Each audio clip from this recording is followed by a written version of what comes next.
And welcome to another episode of Wrestling with the Paranormal. And we are talking part 2 of the Skinwalker Ranch. And we are ready to go. Introduce yourself, sir. I am Craig the Gray, and with And me as as you always. can see, I am the enlightened one. Mm-hmm. And If you notice, Craig, my hair has grown back. It looks already. amazing. It looks Thank amazing. You, sir. Thank you. Yeah. You know the You know what else hairstylist? looks amazing? Look at that T-shirt you're wearing. What is that? Wait, look at your T-shirt. Wrestling with what? Wrestling with? What does it say? Wrestling with the Paranormal. That's a And pretty that's what we awesome do here. We finally got our shirts. So happy when it came in the mail. They came. Yeah, that's awesome. So you can order yours at Pro Wrestling Tees /F and Wrestling. Grab a shirt and slap it on your bag, baby. So we got a bunch of new subscribers to the channel. Woo! Keep them coming. That's what I say. 72 new subscribers. I always say keep them coming. Yeah, 72 new subscribers to our channel. So welcome. So the reason why we got so many new subscribers is because they all watched the Natalia Markova versus the Woad street fight. I had a chance to check it out myself. It's quite the vicious battle. Yeah, they both did so well, really selling that match. I always say when you're legit concerned about someone's welfare, that's the best kind of wrestling. They're working hard. Yeah. What did you like about that match? Well, I haven't seen too many street matches. So I just love the way they just used everything. It's like everything but the kitchen sink was in there. I guess that maybe is par for the course for street matches, but I think the keyboard, the keyboard shot really on Natalia's head. You could see it did some damage, and the blood was trickling after that. Yeah. The table, her getting thrown through the table is where I was really concerned. Oh, the second time. Time. No, from the top ropes. Time? The top ropes. From the top ropes. Oh, okay. Because that's the one where I was. Right, and then there's a turnbuckle one too. Yeah, but the top rope one was the one I was concerned of because if she lands wrong, she's smashing her head on the cement. It did look like she landed weird. She kind of her legs kind of splayed out in a weird way. Yeah. I think that was the sell job though that she did so well. Kind of curled up when she landed to make it look like she'd buckled into a ball kind of thing. I messaged her right afterwards and she says she was fine and made me feel okay after that. So that's good. Yeah. So I hope you enjoyed that match. We got it's in the last 48 hours, it's gotten 6,000 views. So so glad that you guys were able to watch on our channel. And I hope you guys were able to watch our very groundbreaking show, Wrestling with the Paranormal, which combines wrestling fans and the paranormal. It's the only place on the entire internet that does that. Mm-hmm. Mm-hmm. You know any other place? Here. Nobody else is even dare do it. It takes a lot of grit. A lot of grit and a lot of guts. A lot of guts and a lot of gray T-shirts. That's what it takes. Gray T-shirt. I've never had so many gray T-shirts in my entire life. I think the T-shirt actually perfectly matches this hat because this hat is like a charcoal gray and the T-shirt's like a charcoal gray, so it's perfect. You should do. You should get like a purple sort of fabric. No, purple feathers. Fabric marker or whatever paint. And muscle tassels. What do they call the tassels? What do they call the tassels that wrestlers wear? Oh yeah, those the ties, wrestling tassels. I don't know. Yeah, I should get some of those. So let's get right into Skinwalker Ranch Part 2 here. Part 2 for all our French listeners. So what's the next thing that happens after the Shermans sell the ranch? Yeah, so that's where we're at. The Shermans, if you remember from our first episode, they've been living on this ranch for a while. They saw all kinds of crazy things, right? The lights, the orbs, Killed their and I dogs. think killed their dogs. That was one of the more recent things that really puts what's Terry Sherman over the edge. Is his dogs die because he thought he had one on these orbs. If you remember, he thought, oh, these dogs are scaring it away. Finally, I got some defense against all this crazy stuff because these things are taking his cows away and everything, right? But like we said at the end of the last episode, he had told the newspapers about everything that was happening, and that's what gave the attention to this big shot investor, Robert Bigelow. No relation to Bam Bam. I did. No relation to Bam Bam Bigelow, but we might refer to him as Robert Bam Bam Bigelow on this episode, just to keep things interesting and spice it up a little bit. Old Bam Bam is old Bobby Bam Bam Bigelow. That's what they called him. That's what we used to call him. So yeah, Robert Bigelow. So he's not just an investor. He's interested because he's actually put together a group of scientists, and they're called the National Institute of Discovery. Sorry, the National Institute for Discovery of Science. So NIDS, NIDS. So he's got this group, and his idea was to get skeptical-minded scientific people, specialists in their field, right? Like biology, chemistry, people studying electromagnetics, all that stuff. So not some guys who just barely made it or some flunkies or anything. These are the top of their field. Yeah, he gets real people, and not people just fascinated with paranormal things. He actually just wants scientists who will look at the things skeptically, right? Like to actually have like a rational kind of view of it. So he buys the ranch because he wants to get this team down there to just start researching all these things, see if there's actually something going on, right? See if this activity is real. At first, they're very skeptical. So they actually do a lot of psychological tests on the Sherman family because they go in there thinking like these people could just be crazy. They're doing tests around the environment to see, is there like psychedelic mushrooms growing? Have they like eaten, has their water supply been compromised to something? Like, who knows what could be going on to like make these people say they had all these experiences. So what happens to Terry Sherman here? Does he go off into the wilderness and no longer get involved in this, or what happens?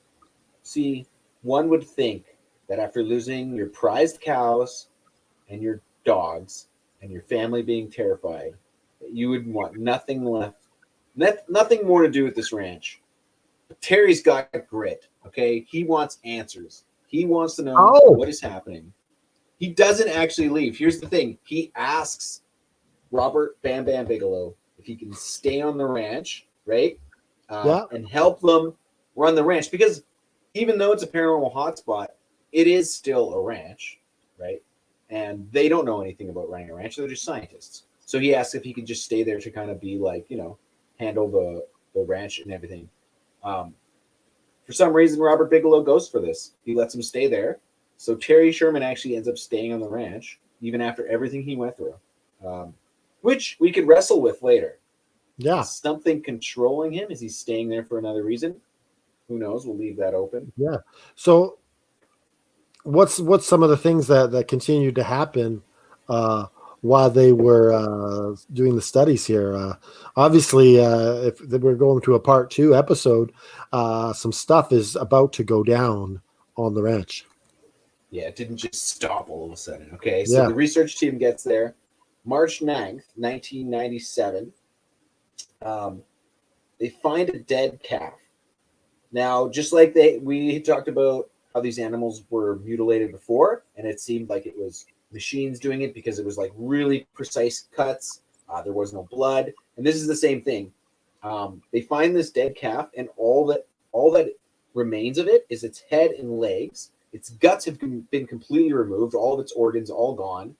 There's no blood around it though, which is so no blood. Doesn't make any sense. How can you butcher this thing without any blood being around? And maybe a vacuum cleaner as you're cutting. I don't know. And this is another thing. So before this happened, all the researchers had tagged the cows on their ears so that they could keep track of them, right? Just in case something took one of them, they could like track it. The ear that had the tagging device had been cut off and was missing. So they didn't just remove the tracking device, whoever did this, they removed the whole friggin' ear.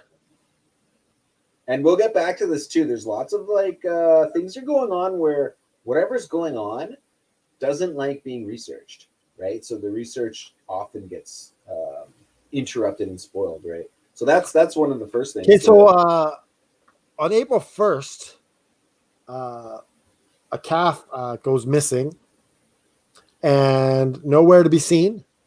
Mm-hmm. It just disappears from the face of the earth.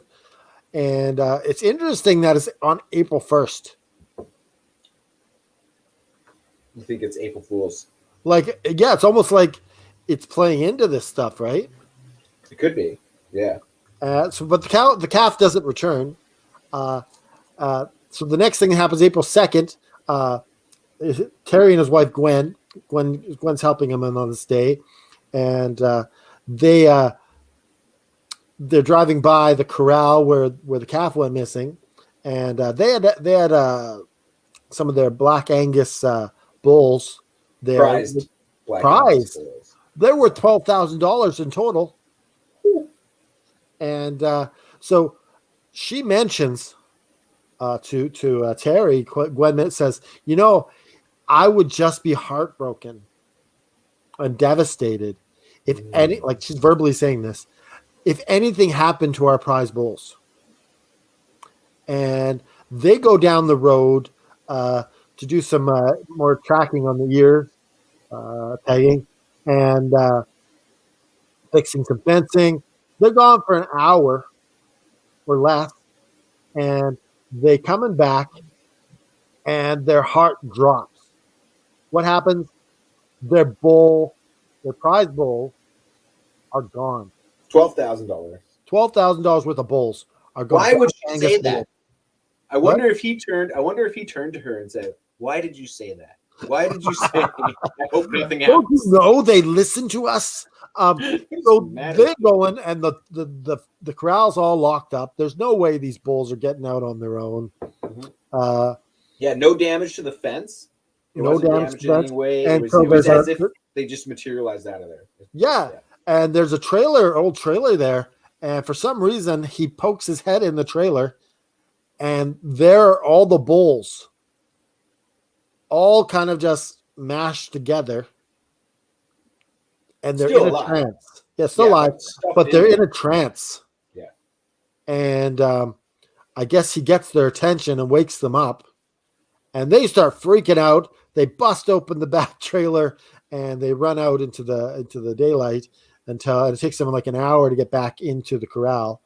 But it seems like some sort of entity was messing and playing with their heads.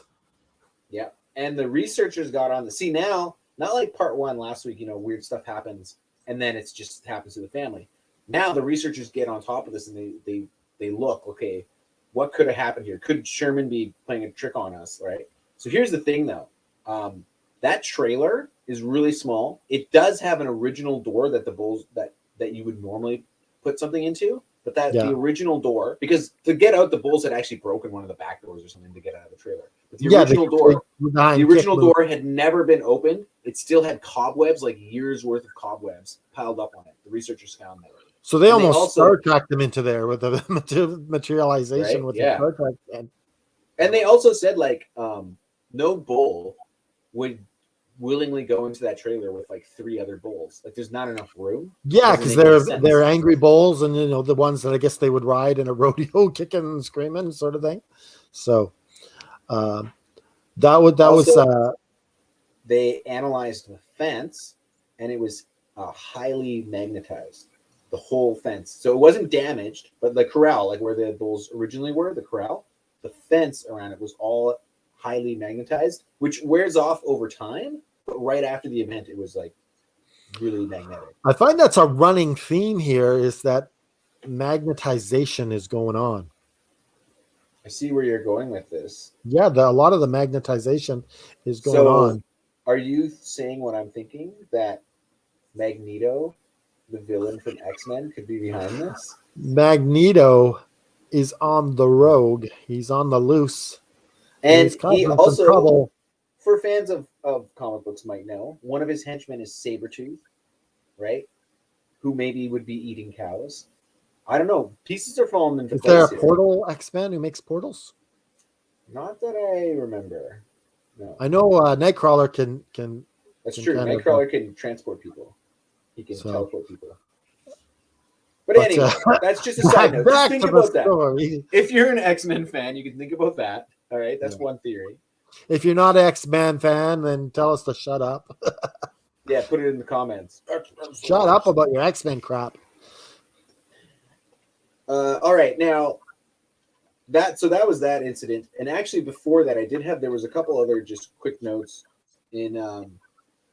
Okay, so one thing, there was an instance where the dogs refused to leave the shelter, and there was those yellow orbs were hanging out. Right.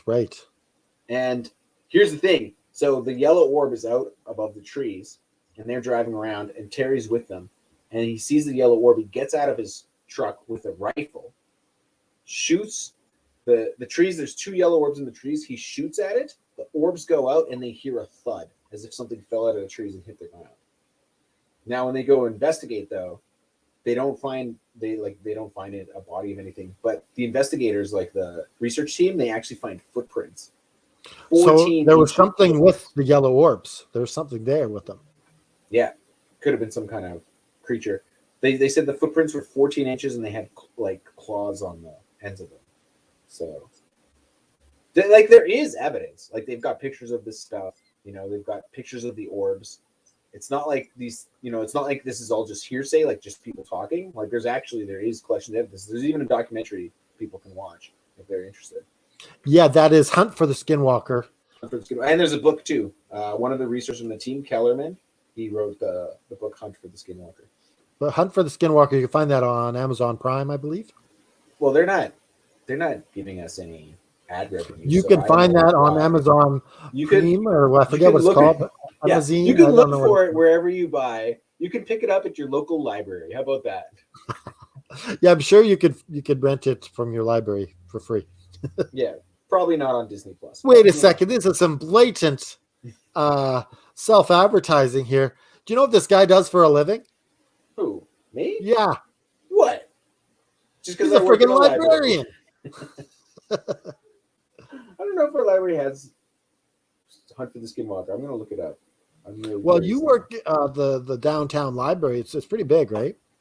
There's a huge collection. Yeah, they have a lot of DVDs. They do. Yeah.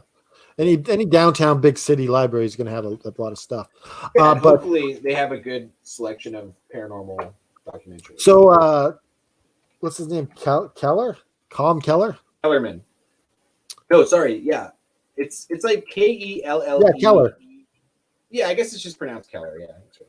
So Calm Keller, he's out doing some research, looking at some footprints one afternoon, and he's trying to figure out what's going on, and all of a sudden he smells this strong musk, and it's kind of something is reported with Bigfoot sightings as well, which is interesting, is the strong musk smell, and he doesn't see anything, but all of a sudden he just gets a chill going down his spine, and he feels like he's being watched, and he's wondering if his mind's playing tricks on him, and he's just kind of grits his teeth and continues doing his research, and the smell of musk goes away, and he goes back to his friends and fellow researchers, and explains to them what went on. But the next thing is even more chilling. So when he goes back out with Eric, yeah. So what were they doing out there? They were doing. One was looking up in the night sky, and one was doing some sort they were of setting up equipment, because I guess they put out sensors, like electromagnetic sensors, probably other types of sensors. They also do put up like motion cameras, and cameras when a sighting happens, they actually set up a camera as well. But we'll talk about it later. Like, it seems like whatever's happening knows when there's a camera and doesn't. Yeah. doesn't like to do things in front of the camera. But yeah, so this night they're setting up equipment, and they see a huge black shape in the trees. It's like massive. They can't tell if it's like right behind the trees or in front of the trees. Like it's kind of messing with their. This one gave me chill. Like before you say this one gave me a bit of chills hearing about this part. Yeah, this is the most one that impacted me the most. So they see this thing, and then Eric says, so there's two of them, right? And Eric says, because he starts staring at it like really intensely, and he says, it's got me. It's saying we are watching you. That's what he says to Colm. And Colm hears him say this. So he said, it's got me. It's saying we are watching you. And then he's kind of in this like trance, sort of. And then when he finally gets out of it, Colm asked him what was happening, and Eric said that it felt like the thing had taken over his mind. So, like as if it was like inside his mind or something. Maybe. Now here's the thing: we were talking about how like nobody got hurt in the last episode, but something invading your mind is pretty disturbing, right? And we can get into that further. People are experiencing extreme headaches. Right.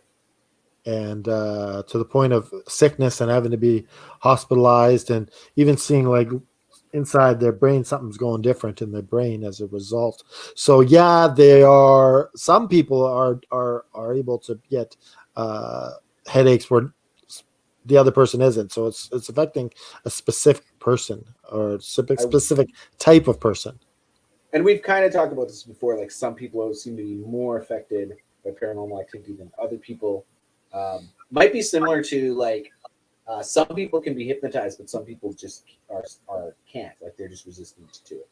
But Eric, he goes back and he's shaken, Mm-hmm. and he's not back to normal for quite a while, and it's just I hate to say this word, but it was a mind fuck for him, and I don't blame him at all.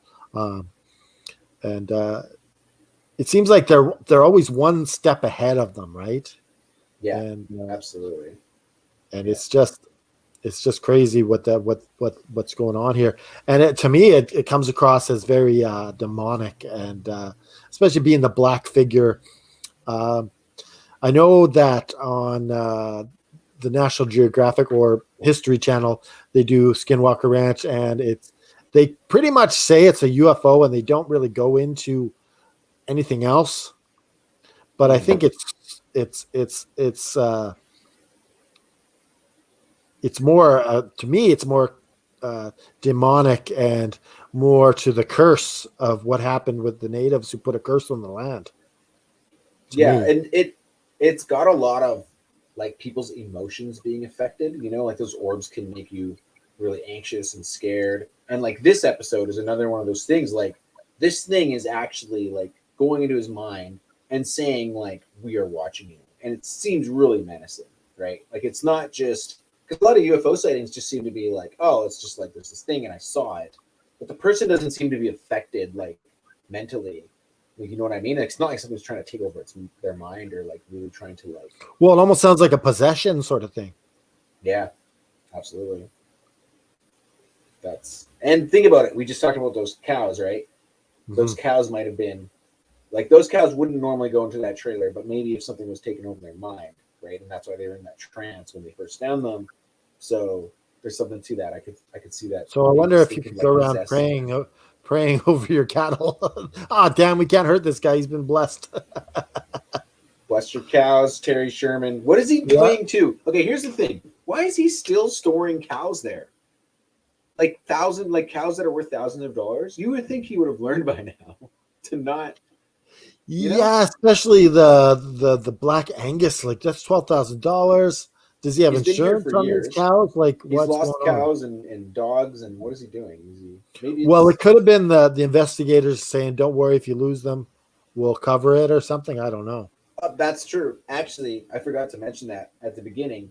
One of the reasons that they do hire him and they want him to take care of the ranch is they do still want cows to use as bait, and they even said that. So I don't know if PETA knows about this, but like these people are using cows as bait Well, or yeah, you got to have, paranormal. and the dogs are there to as a sort of investigating tool as well, because the dogs react and they Yeah, wanted to get them. absolutely.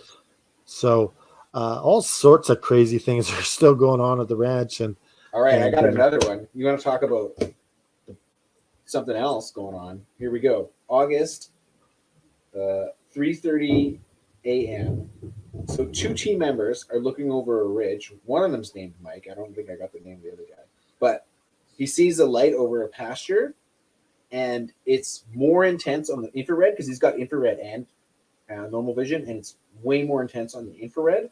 And he like zooms in on it, and he says, "This thing is as bright as the moon."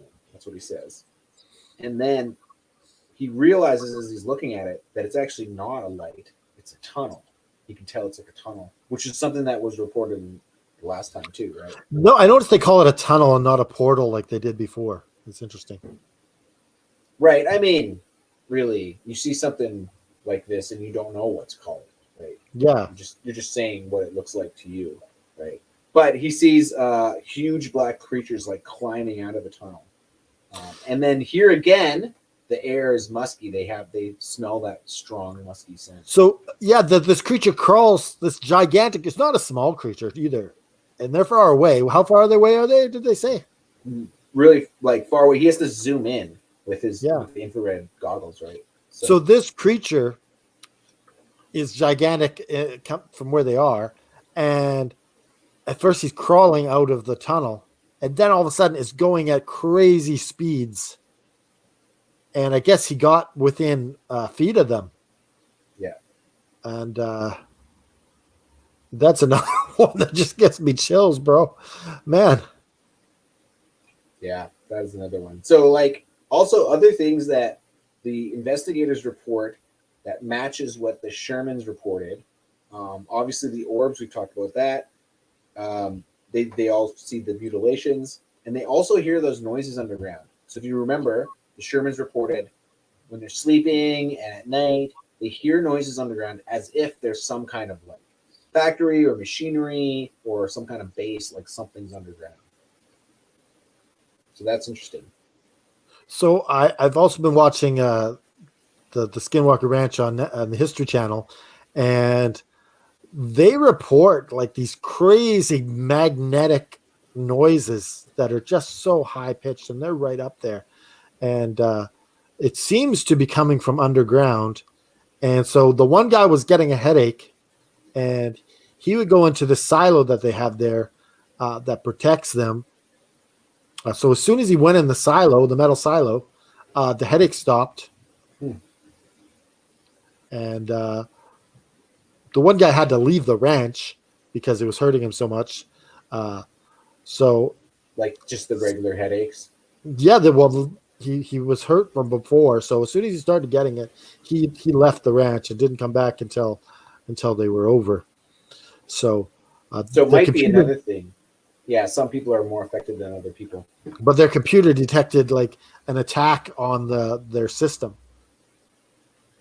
On the computer system. Yeah, there was an attack on their system from the I guess the branch itself. Right. Yeah. It's almost like there's like maybe there's something there, maybe it's underground, but it's like it's interacting with them in this way where it's like to me it seems like it doesn't want to be watched or recorded, right? And I feel like that this thing wants them to go away. I don't think so. I think it enjoys it. I mean, it's eating a lot of cow meat. Well, I think it enjoys screwing with them. Like, you're trying to get this, and we're just gonna fuck with you just so you can't. Like, could be, yeah. I don't think it really cares if it's caught on camera or not. To be honest, like, what? Who cares? Yeah, I don't know, but they always go right off, and it's never the same thing that goes on twice. And if it is, rarely, it's in a totally different place than it was before. Yeah. That's true. Because they try to set up cameras like after something happens, they'll set up cameras there. Like if they see orbs or like the portal there, then they set up cameras, but the thing doesn't happen there again. Right. So it's not like it's like a regular place where the portal opens and then it'll open there again. It's just all over the place. So now here's the thing though. After an intense year of or a little over a year of the team being there and all of these things happening, actually activity starts to decline. Um, so So it was 98 to 2004, wasn't it? yeah, from 98 to 2004, the activity really starts to decline. There's a lot less things happening. There's no more mutilations. They do still see lights sometimes, but the activity just goes way down. Um, Now, in the documentary, they do show the lights in the sky, so that was captured. The thing is, though, a lot of people who watch it, or a lot of scientists say it's too far away or it's too blurry to really be conclusive as to what it is. Like you can't really tell what it is. It's just lights, right? And the orbs, those can be easily be faked, right? Because they're just lights. Yeah, yeah. It could just be somebody with a light out in the trees. So. But I mean, why would a whole team? And that's the thing you get into, like guessing, like could Skinwalker Ranch be a hoax? I mean, there's a lot of people involved in this if it's a hoax. You know, there's 25 people on this team. The research team has 25 people. Right? Well, not only that, now you got a whole different team from History Channel, whoever they are, and that might be on the next part if we do one. But because right after 2004, something goes down. Because they say that it starts to pick up again. But we're not going to get into that today at all. But just some of the stuff in this episode just gave me the chills. The creature crawling out of the portal. Yeah. And the dark thing in the trees. The mind entering, me right out. Entering your mind. So what is Robert Bam Bam Bigelow up to, right? He invests actually millions into this research. And he says that he actually just really wants to find out what's going on. We've talked about this before, like, do people do this kind of stuff just to like open a tourist center? But actually, Skinwalker Ranch does not at this point become a tourist stop at all. They're not letting people onto the ranch to see this stuff. Who's paying? Why is he doing this, right? Well, he's just an investor with a lot of money. Like, he's got a lot of money. He obviously must be interested in paranormal activity, right? And he's like one of those people who's like wants to just find out the truth. Like, he just really wants, you know? Old Bobby Bam Bam, the Truth Bigelow is what they used to call him. Is he being funded by the government in some way? No, he's totally independent. Now, actually, he even suspects that, because there's different theories of what could be going on. And one of the theories is like, okay, not that it's the American government doing everything, but maybe there's like some kind of creature or some kind of activity that the American government found out about. And then the American government actually does have a secret base under Skinwalker Ranch, and that they do know about what's going on. That was one of maybe the device is monitoring everything that goes on there, because the stuff predates the American government and the military. So yeah, predates America even. Like the Native American tribes had tales of Skinwalker Ranch, and there was the tale of the curse, right? And so instances happening even as settlers were in the area. So, because we got to remember too that it's not just Skinwalker Ranch. Actually, this whole area, this whole like basin, there is activity that happens, but it's like the focus seems to be Skinwalker Ranch. This is where a lot of things happen. So here's an interesting theory I have. So we talked about this before, the power of imagination. So the natives were big on skinwalkers. Right? It was some kind of like mythical kind of creature, right? Like and creature. So let's say for a second that skinwalkers aren't real at all. Mm-hmm. But because the Native Americans believe they are real, the entity now takes the form of them. Right. So that was more prevalent. But now we believe in Bigfoot. We believe in aliens. We believe in paranormal and ghosts and spirits and demonic sort of things. Uh, Whatever the entity is using our own imaginations and things against us. Right. Yeah. Because it can clearly go into our heads, right? Well, I don't know if they're reading our minds, but it could be they're making it feel that way because clearly they can communicate with us. Doesn't mean they can hear what we're thinking or saying.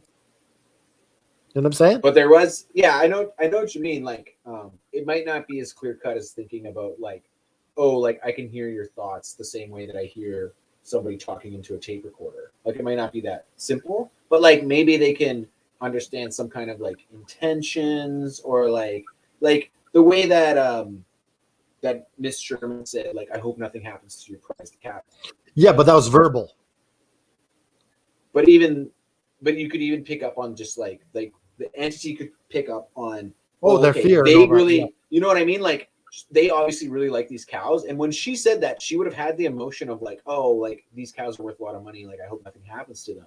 And then the entity can sense that and be like, okay, if I want to fuck with them, I'll fuck with this because I can tell that they're attached to these cows, right? Well, And they that say kind this. of, It's well, the thing was that there was a super intelligence about it. Like, yeah. so even if it was a what do you say? person who was in charge and running a scam here, you'd be able to see what would mess with people's mind. So, Yeah, I think it was Bigelow. He described it as a precognitive intelligence, yeah. almost like something that could predict what they were going to do, like it could, or it could predict the future somehow. Right? Well, so if it is demons, like I theorize, um, demons have been watching us for a very long time. So it would be able to figure out what we're going to do before we do it because they watch our every move and they see how we react to things. So Yeah. it would be very easy to figure that out because they've just been around for a long time, watching humans and seeing what we do. Another So theory people have is that um, this could potentially be some kind of like interdimensional gateway. Uh, Also, like, kind of a weird theory that, like, maybe all paranormal activity everywhere is the same kind of thing. But kind of like you were saying, it looks different to us because of our imagination and because we're scared of all these different types of things like ghosts and, you know, cryptids and Bigfoot and UFOs. But actually, it's just the same entity, the same energy, you know. Obviously, it's kind of menacing, obviously, kind of like a trickstery thing. Uh, so it could I'd be be that like interested to know if there's more places like the Skinwalker Ranch on this earth that are very, very similar. And what maybe that's almost like are you wishing that you were an internet paranormal researcher? wait a second. I think we Just have look down at something your t-shirt, my friend. Just look at this t-shirt and you will that is know. a gosh darn good looking shirt. Um, yeah, so It's like our version of the bat symbol, really, is yeah, what it it's like is, right? if we Like when put you this, see this logo, you know what's going to happen is the truth. yeah, This is going to happen. we're gonna wrestle the truth to the ground and put it in a sharpshooter. Gosh darn it! I Yeah. don't know why I've started. I've lost my potty mouth all of a sudden. It must be some sort of mind Gosh telepathy darn it. that's messed with me. Well, we used up our F bombs already in the episode, I I'm think. down to Like the we have gosh a darn it, small golly budget. geez. Yeah. Dag nabbit. Dang nabbit. We're Dag gonna nabbit. find out what this is going on here. Um, but I would like to find out maybe a future episode if there's another place like the Skinwalker Ranch and where it is and what's going on. So that's a possible upcoming show, maybe. There's other theories like have you ever heard of ley lines? Do you know what this No, is? tell Ley me. lines?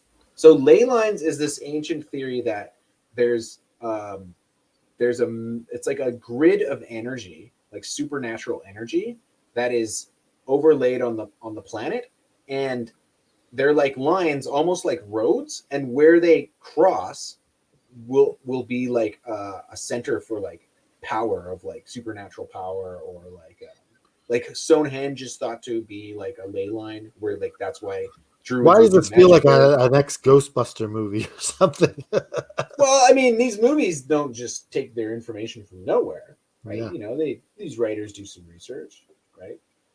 But yeah, that's an ancient theory that goes back like way back to you know, magicians and sorcerers like thinking that there was like this, yeah, these it's almost like a sewer system, but like instead of sewage water, it's like supernatural energy. I want to get back to the owners who sold the Shermans the ranch. Who Right. told them not to dig? Like what was going on in their minds to tell the Shermans not to dig? They might have been under like mind control Could be, somehow, right? right? They could have been so freaked out as well that they this evil energy was just mind fucking them. Oh, I dropped another F bomb. Oh, Oops, gosh darn it. Oh man. well, just imagine, because there was that clause in their contract, right, that they weren't allowed to dig. That was part of the deal of building the house. So just imagine if this entity is so evil that it's taking over the minds of lawyers. Can you imagine a lawyer being possessed An by an evil evil? lawyer. It's like a double evil. It's This feels like a already movie, evil. right? The evil lawyer from the Skinwalker The Ranch. possessed. Oh my God, Skinwalker Evil Ranch. lawyer from the Skinwalker Ranch returns, part 2. Did you look into the? There's like a movie of Skin. It looked really low budget. I just saw the trailer for it. I was like, oh, it's like a type of horror movie. I think it's a horror Yeah, I movie. saw that. I It looks really wasn't bad. interested in the It low looks really budget. bad. I did watch Hunt for the Skinwalker Ranch, and um, it really was a good documentary as well. Um, but I guess we'll never know uh, what the real source and the real what's really going on. Mhm. Um, uh, but There's a that's a certain lot of our things. as much as we try to wrestle the truth to the ground and put it Sometimes into a we chokehold. sometimes we have to tap and not. That's true, Uh, because there's a certain mystery with all of this paranormal stuff that you just can't quite breach the horizon of like understanding. You know, it's like you always kind of wondering, always kind of wondering. and as a tag team, we don't always win every match. So That's right. Yeah, and we might break up like the Rockers, and then and I might throw I'll become as famous as Shawn Michaels, and you'll whoa, be the whoa, other guy whoa! that You are the nobody. Marty Jannetty in this true. Yeah, you are. Okay. Let's promise never to throw each other through a barbershop window. Okay. Pinky swear. All right. No barbershop windows going on here on Wrestling with the Paranormal. So I think that pretty much wraps it up for this. I don't think we'll do a part 3 next week. I think maybe we might come back to it. Maybe. Yeah. Maybe later on down the road. So as I put in the notes, as you read it underneath, you can visit us at effingwrestling.com. You can buy a shirt at Pro Wrestling Tees at //effing and follow us on Twitter, All Effing Wrestling, and join our Facebook group, Effing Wrestling. But it's been a great show, and thank you all for watching. You got your finger on the button? I got my finger on the button, damn it. All right, everybody. Keep on wrestling with the paranormal.